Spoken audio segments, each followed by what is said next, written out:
बिस्मिल्लाहिर्रहमानिर्रहीम। इस्लामी वाक़यात के लिए हमारे चैनल को सब्सक्राइब करें। आग ने एक दुकान के अलावा पूरी मार्केट जला दी। रात के 3:30 बजे फ़ोन की घंटी की आवाज़ सुनकर नईम जाग गया और या अल्लाह खैर कहते हुए फ़ोन उठा लिया। नईम साहब, मार्केट में बिजली के शॉर्ट सर्किट की वजह से आग लग गई है और बहुत से लोगों की दुकानें जलकर खाकस्तर हो चुकी हैं। आप जितनी जल्दी हो सके यहाँ तशरीफ़ लाएं और आकर अपनी दुकान संभालें। दूसरी तरफ से उसका एक जानने वाला ये खबर सुना रहा था। ओह, अल्लाह मेहरबानी फरमाए, अब नमाज का वक़्त होने वाला है। मैं नमाज के बाद आ जाऊँगा, नईम ने जवाब दिया।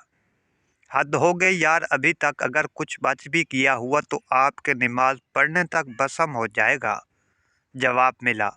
कोई बात नहीं, अल्लाह मालिक है, ये कहकर उसने फ़ोन रख दिया। इत्मीनान से नमाज अदा की और अपने रब से दुआ मांगी और गाड़ी निकालकर मार्केट की तरफ चल पड़ा। मार्केट के इर्द गिर्द की फ़िज़ा आग और धुएं के बादलों से घिरी हुई थी और लोग अपने सामान को नुकसान होने पर दुख भरी आहें ले रहे थे। कुछ गवर्नमेंट को कोस रहे थे, कुछ मकामी इंतज़ामिया को, और कुछ अपने रब से शिकवे करने में मसरूफ़ थे।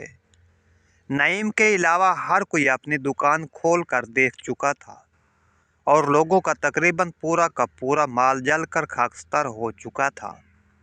उसने सबके सामने अल्लाह का नाम लेकर अपनी दुकान खोली तो लोगों की आंखें हैरानी से खुली की खुली रह गईं जब उन्होंने देखा कि इसका सारा माल सलामत था।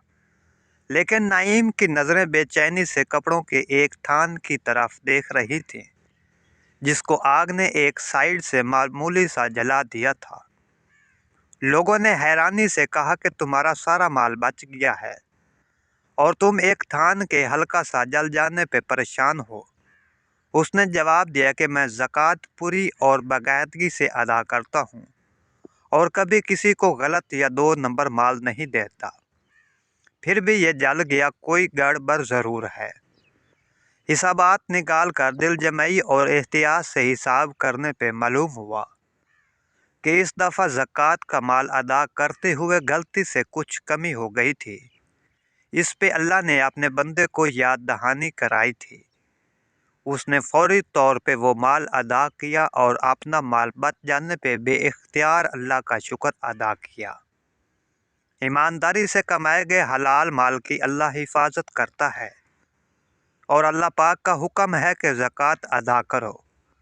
इस तरह की कई मिसालें हमारे मुआशरे में मौजूद हैं, बस इनसे सबक हासिल करने की ज़रूरत है। रमज़ानुल मुबारक के महीने में ही नहीं बल्कि बाकी महीनों में भी अपने दिल को अल्लाह की तरफ राग़िब कीजिए और ईमानदारी की ज़िंदगी गुजारने का अज़म कीजिए। अल्लाह पाक से दुआ है हमें नेक और सालिह अमल करने की तौफ़ीक अता फ़रमाए। अगर वीडियो अच्छी लगी है तो मेरे चैनल को ज़रूर सब्सक्राइब कर दें। नई वीडियो आने तक अल्लाह हाफ़िज़।